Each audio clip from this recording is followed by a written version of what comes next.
Hi, I'm Dominic Ponniah, CEO and co-founder at Cleanology. It's been really interesting this week to see the formation finally of the all-party parliamentary group for cleaning and hygiene. I think that it's long overdue for a start. And it's been interesting that 53 MPs and 3 members of the House of Lords actually joined this group, making it one of the biggest in Westminster. And it'll be really, really interesting to see what the group can achieve. And I think it's almost a reaction to the lack of kind of recognition, really official recognition and support that has been coming from government and governments over many years. So I think it's a great start. The group have a lot of work to do.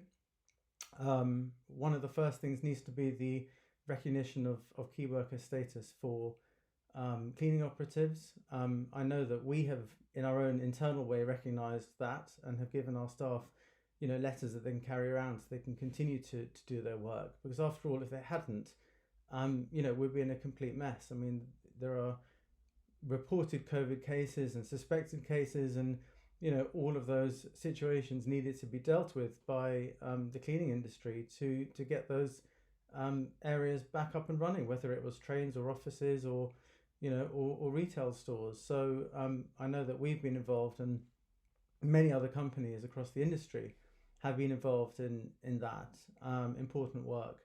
And there hasn't really been that official recognition, which has really been a shame to have that lack of leadership from the government in this particular area. There have been a lot of areas the government have supported. The furlough scheme has been an absolute lifeline. And the government, have done a really fantastic job of that and continuing it.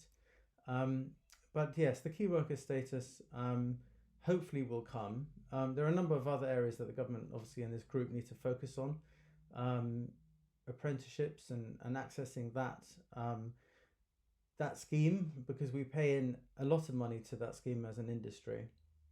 And then, of course, there's what happens after June, from July this year, in a post-Brexit world, when the government talks about highly skilled, people coming to the country, what happens to all those, so-called unskilled jobs that still need to be done? And there hasn't been that much thought given to that yet. So there are a number of areas that the group will need to focus on over the next few months.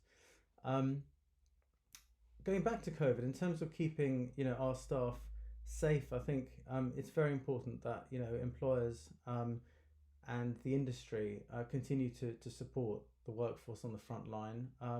There's a very high infection rate with workers such as cleaning operatives, security guards. So for many months still, we'll be making sure that the correct PPE and precautions are all taken, and that's something that we'll be doing as a company, and I'm sure the industry will be doing as well to support their workforce. And it's been really incredible to see actually the industry coming together more so than anything we've seen before, in terms of mutually supporting each other through this period and sharing information and resources.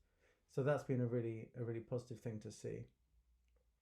In terms of the vaccine itself, I mean, I think that there was questions around, could it be done privately? I mean, personally, I don't think it should be done privately. It's a public health matter.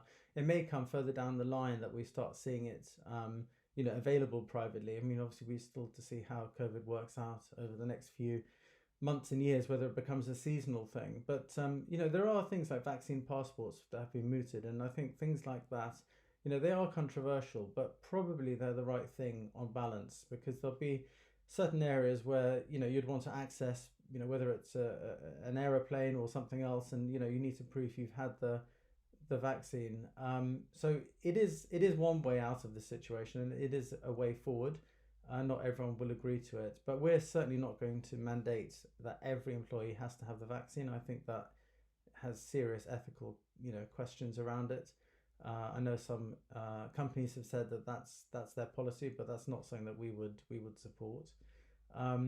I think most people will want to have it and do the right thing, probably for themselves and their families and wider society. So I think we have to apply a bit of a common sense approach, and I think we can see the results already of the vaccine rollouts and how positive that's been for the numbers going down.